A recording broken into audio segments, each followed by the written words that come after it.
प्रणालीसह ऊर्जा म्हणून पुनर्जन्म. अध्याय 25 मानव. Chapter 25 humans. बहुतेक मुले कशी दिसत होती हे निंग सांगू शकला नाही, परंतु लहान मुलीने प्रश्न विचारला तेव्हा त्यांना काही दोन हसताना दिसत होते. नाही, नेत्याला ते समुद्रकिनाऱ्यावर सापडले आणि मला ते इथे आणायला लावले. हायसीच्या आवाजात एक प्रकारची भावना होती जी निंगला सुरुवातीला ओळखता आली नाही. हे बघ, मी तुम्हाला सांगितले की तो अशा माशाला मारू शकत नाही. हे एक नेत्याने केले ज्याने ते केले, लहान मुलगी निघताना म्हणाली. हो, तो खूप कमजोर आहे, दुसरा मुलगा म्हणाला. लवकरच मुलाने हायसी कमकुवत असल्याबद्दल काहीतरी सांगितले आणि ते निघून गेले. कमकुवत? हा माणूस? त्याने 100 किलोपेक्षा जास्त वजनाचा मासा उचलला जसे की ते काहीच नव्हते आणि ते त्याला कमकुवत म्हणत आहेत. मुलं काय बोलतात ते पाहून निंगला आश्चर्य वाटलं. गावाच्या मध्यभागी जाताना हायसीने त्याचे खांदे घसरले. एका दगडी घराजवळ पोहोचल्यावर त्याने तो मासा आत घेतला आणि भिंतीवर टाकला.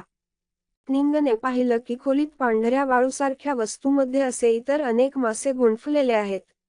मीठ आहे का? त्याने विचार केला. मीठ प्रिझर्वेटिव्ह असल्याबद्दल काहीतरी वाचल्याचे आठवते. कदाचित तेच होते. केसी नावाच्या मुलाने माशातून बाहेर काढण्यासाठी भाला ओढायला सुरुवात केली. अरे नाही. यंत्रणा. आत्ता त्या भाल्याने शरीर बदला, त्याने आदेश दिला. पेक्षा कमी प्रणाली तुम्हाला शस्त्राने शरीरे बदलण्याची शिफारस करत नाही पेक्षा जास्त. बस कर. तो थोडासा वैतागला म्हणून म्हणाला. पेक्षा कमी पुष्टीपेक्षा जास्त. त्याची जाणीव त्या शस्त्राकडे वळली जी नंतर हायसीने खोलीतून बाहेर काढली. अरे, येसी, तू एवढ्या वेगाने का परत आलास? फुफुलिकीला मारून काय झाले? तो खूप कमजोर होतास म्हणून नेत्याने तुला परत पाठवले का? एका म्हाताऱ्याने त्याला मोकळेपणाने विचारले. जरी तो माणूस म्हातारा झाला असला तरी तो जोमाने भरलेला दिसत होता आणि त्याने गावात पाहिलेल्या सर्व पुरुषांपेक्षा चांगले नसले तरी चांगले शरीर होते. नाही, आम्हाला समुद्रकिनाऱ्यावर एक मासा सापडला आणि नेत्याने मला तो परत आणायला लावला. बाकीचे फुफुलिकीला मारायला गेले, हायसी म्हणाला. असे दिसते की त्याला दररोज त्याच्या सामर्थ्याबद्दल अपमानित होण्याची सवय होती. चांगले, चांगले. आपण त्या राक्षसाला लवकरात लवकर मारले पाहिजे. नाहीतर आपण उपाशी मरायला सुरुवात करू. म्हातारा नंतर त्याच्या स्वतःच्या गोष्टीकडे परत आला आणि हायसीकडे दुर्लक्ष केले. निंगने हे सर्व तीव्र कुतूहलाने ऐकले. राक्षस, फुफुलिकी, ते काय आहेत? तो विचार करू लागला. केसी नंतर एका छोट्याशा घरात परतला, जो इतर सर्व घरांप्रमाणेच दगडांनी बनलेला होता. आत एक उंच आणि बफ, काळ्या त्वचेची स्त्री सध्या क्वार्ट्जसारख्या दगडांच्या गुच्छांसह काहीतरी करत होती. केसी, एवढ्या लवकर का परत आलास माझा मुलगा? तिने विचारले आणि मग लगेचच पुन्हा एकदा गंभीर चेहऱ्याने विचारले.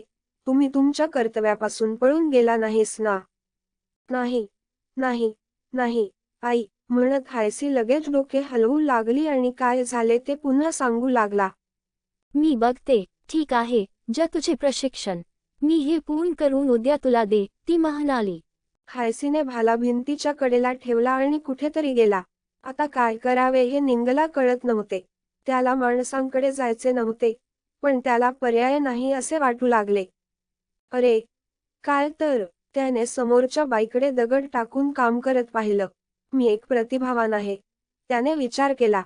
अहो सिस्टीम, तिथल्या त्या महिलेवर परजीवी क्षमता वापरा आणि नंतर तिच्या हातातल्या सर्वात मोठ्या दगडावर शरीर बदला, निंग म्हणाला. पेक्षा कमी पुष्टीपेक्षा जास्त. सिस्टमने कोणत्याही पुष्टीकरणासाठी विचारले नाही आणि जे करण्यास सांगितले होते ते लगेच केले. निंगला ताबडतोब त्याच्या चेतनेचे बदल जाणवले. नंतर पुन्हा एकदा ते पुन्हा बदलले. अरे देवा, मला वर फेकल्यासारखे वाटते, त्याने विचार केला. अचानक त्याला आपल्यावर काहीतरी खटकल्याचं जाणवलं. काय रे?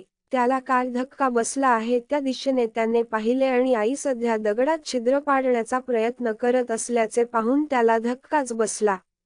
आणि तो काही करण्याआधीच ती यशस्वी झाली. अरे देवा, प्रणाली, मी किती ऊर्जा गमावली.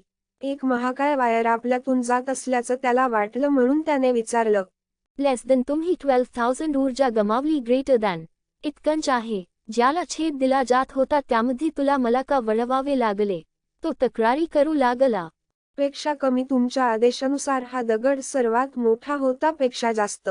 मी तुला याचे उत्तर द्यायचे नव्हते, निंगने सांगितले, कारण त्याला इतकी ऊर्जा नष्ट झाल्यामुळे दुखावले. Open status. स्थिती. नाव निंग्रू ओगोंग. ऊर्जा 8,02,513. कौशले. एकाच वेळी विचार करणे. मूलभूत नकाशा. नवशिक्याची क्लॅव्हिस भाषा. चौकटीकन्स पूर्ण. अरे, मला वाटले होते त्यापेक्षा माझ्याकडे अजून आहे. त्याच्याकडे असलेली जवळपास दशलक्ष ऊर्जा पाहून तो आश्चर्यचकित झाला. मी आणखी काही खरेदी करू का? तो आश्चर्यचकित होऊ लागला. नाही, मी त्याऐवजी कसे तरी हे ठिकाण सोडण्यावर लक्ष केंद्रित केले पाहिजे, परंतु मला टेलिपोर्ट करायचे नाही. तो निघून जाण्यासाठी विविध मार्गांचा विचार करू लागला, परंतु फक्त एकच कल्पना त्याला सर्वोत्तम वाटली.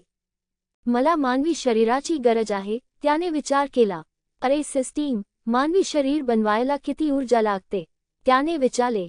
पेक्षा कमी. एखाद्या मानवी शरीराची किंमत वैशिष्ट्यांवर अवलंबून असते. पेक्षा जास्त. स्पेसिफिकेशन्स. उंची आणि वजन सारखे? त्याने विचारले. पेक्षा कमी. फक्त उंची आणि वजनापेक्षा जास्त.